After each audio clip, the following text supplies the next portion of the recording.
Let's face it, MAGNACUT is here to stay, but is it all hype? How does it compare against other super steels commonly found in knives today? I'm Rollshambo, and you're watching another episode of Steel Snobs, the series where I attempt to pull back the veil of understanding covering the metallurgy behind knife steel. And today we are going to compare MAGNACUT directly against a behemoth of a super steel, Böhler M390.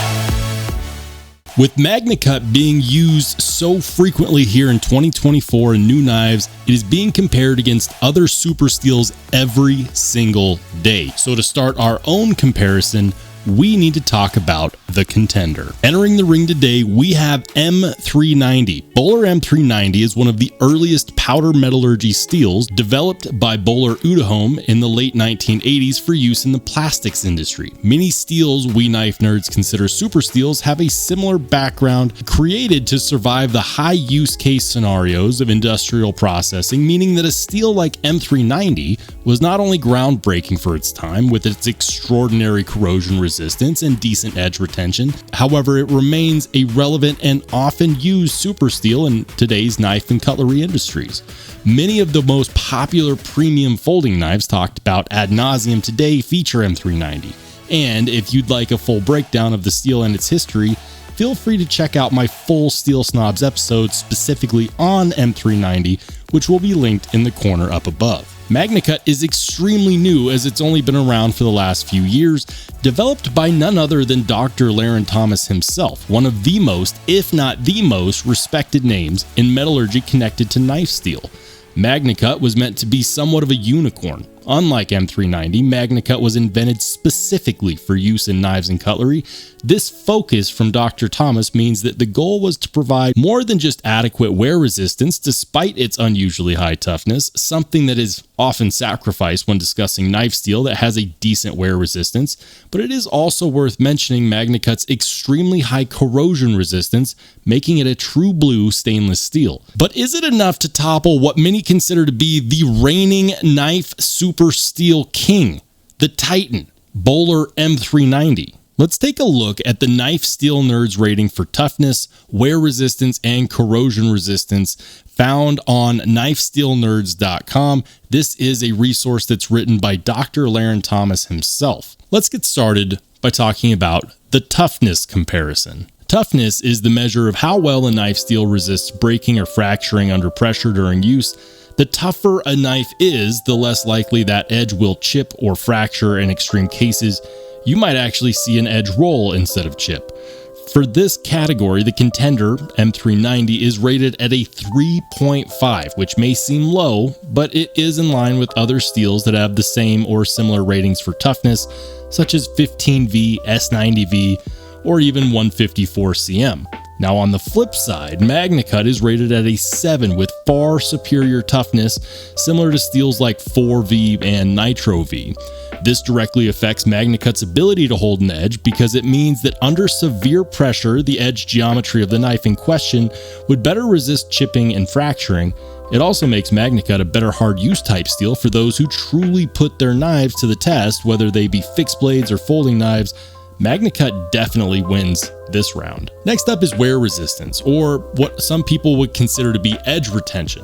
I am no longer referring to edge retention solely as wear resistance because edge retention is something that is gained through toughness, wear resistance, and corrosion resistance. I'm just going to refer to it as wear resistance. For those who might not know, wear resistance refers to the amount of material loss on a knife steel that happens when that steel is abraded by another material, such as diamonds or other steels, or anything that you happen to be cutting. M390 has a decent rating for edge retention, coming in at 6.5, putting it in line with other steels like S30V and LMAX. By contrast, MAGNACUT is rated a bit lower at a 5, similar to Crewwear and a bit better than D2. This is the point where I want to mention that this is highly dependent on how high the Rockwell hardness on that MAGNACUT is. Ranging from 62 to 65, the wear resistance of MAGNACUT gets better and better albeit at a slight loss of toughness. However, even at 65 Rockwell, MAGNACUT does retain most of its toughness with very little loss. This is one of the many reasons why knife enthusiasts have clamored for makers and manufacturers to be open about their Rockwell targets with this steel. That said, M390 takes the cake in this comparison pretty easily. And last but not least, in the Knife Steel Nerds knife steel rating comparison, we have corrosion resistance. Corrosion resistance is the last rating category, and it's pretty self-explanatory by nature. It is effectively the steel's ability to resist corroding. Most people would consider this to be rust. However, please keep in mind that rust is not the only way that knife steel can corrode. Starting off with M390, M390 has some of the highest corrosion resistance on the knife steel ratings list, showing off an impressive rating of a 9.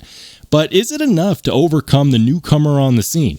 The answer is not quite. MAGNACUT edges out even M390 with a rating of 9.5. Now, if you want to get an idea of just how close this race is, the best way to do it would be to add up all the ratings for an accumulative score based on all three categories combined. By doing this, we identify a rating in itself that I like to call edge fidelity. Speaking of which, the edge fidelity of something like M390 comes in with a very solid total of 19. However, MAGNACUT is just too well rounded and wins out with a total rating score of 21.5. Now, these ratings are all good and fine. However, they are not the end-all be-all when it comes to how well a knife steel will perform. There are, in fact, other factors involved, such as blade and edge geometry, the type of grind involved, and how well heat treated it was.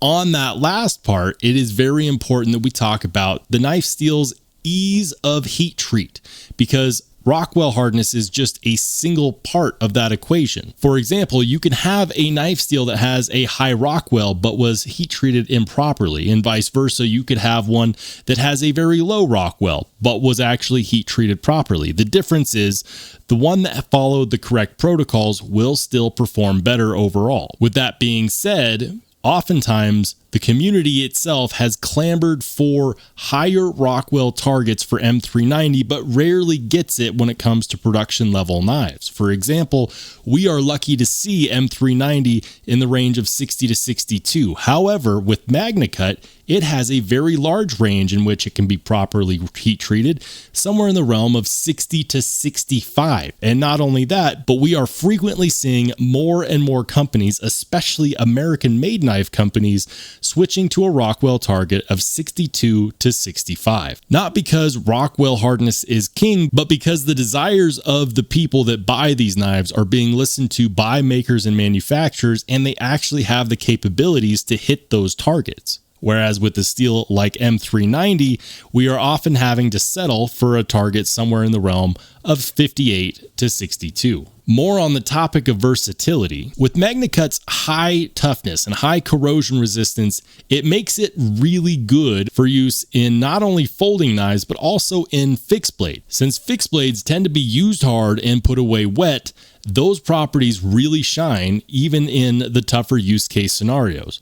Whereas with something like M390, it's not commonly found on fixed blades and more commonly found on folding knives, because while it does have high corrosion resistance, its toughness is not necessarily all that great. What this means is that MAGNACUT yet again takes the win in this comparison because it's a great all-around steel that can be used very well in both scenarios. Go ahead and let me know in the comments section down below. Do you more frequently carry a fixed blade or a folding knife, and which one do you prefer for your use case scenario, M390 or MAGNACUT? And what kind of Rockwell target would you prefer your favorite manufacturer use when heat treating that steel? And finally, we need to talk about what do these steels cost, because the price matters. Whether or not someone can afford it plays a big role in whether or not they will use it. And the more expensive something is, the more likely it is to collect dust and not actually be used for fear of damaging it. As it stands, we are only recently seeing the price of M390 start to decline. It's been a super steel for the better part of 30 years. However, we do typically see much softer Rockwell targets for the less expensive M390, so that ends up being a bit of a wash. Expect to find properly heat-treated M390 coming in usually on knives costing somewhere in the realm of a minimum of $150, often ranging up into the multiple hundreds of dollars, and even on some custom knives into the thousands. With MAGNACUT being relatively new, we are seeing it at a much lower entry level than we were for M390. I've seen MAGNACUT knives going for the low hundreds, and the longer that it sticks around and the more commonplace it becomes, we can expect the price of those knives to drop even further. Paired with the versatility of proper heat treats somewhere in the realm of 60 to 65, that means that you can get properly heat treated MAGNACUT for not that much money by comparison. It's time that we wrap this up. In my opinion, MAGNACUT most definitely wins this super steel showdown because it's a highly versatile steel that is being more properly heat treated much quicker than we ever saw with the likes of M390, and we can get it at a much more reasonable price this soon out of the gates. But again, this is just my opinion based on the research that I have done. What's important to me is that we have this discussion as a community so that we can help guide these manufacturers to make products that we truly want to buy and that they truly want to sell. So let me know in the comment section down below. In this comparison, who do you think takes the cake? Who is reigning supreme in this duel? Let's have that conversation. And if you are interested in MAGNACUT, its history, and how well it's doing, make sure to click on the video that pops up next.